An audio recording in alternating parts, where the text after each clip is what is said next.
কি কৰি আছ দাঁত খচিয়াই আছ পাপা নিচিনা দাঁত খচিয়া দাঁত খচিয়া ফু কৰ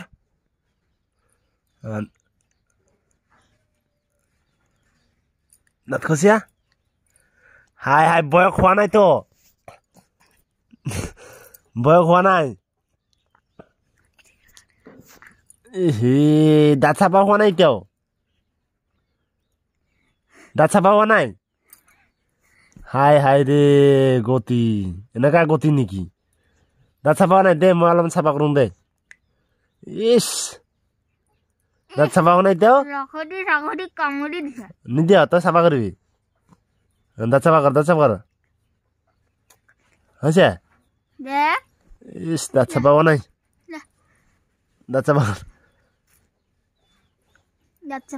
দে মই চাফা কৰোঁ দে এই দাঁত মাছ খাইছে না মাছ খাইছে সেইকাৰণে দাঁত চাফা কৰি আছে ন পাপা চাফা হোৱা নাই আৰু আছে চাফা কৰিবলৈ আৰু বাকী আছে নালাগে না নালাগে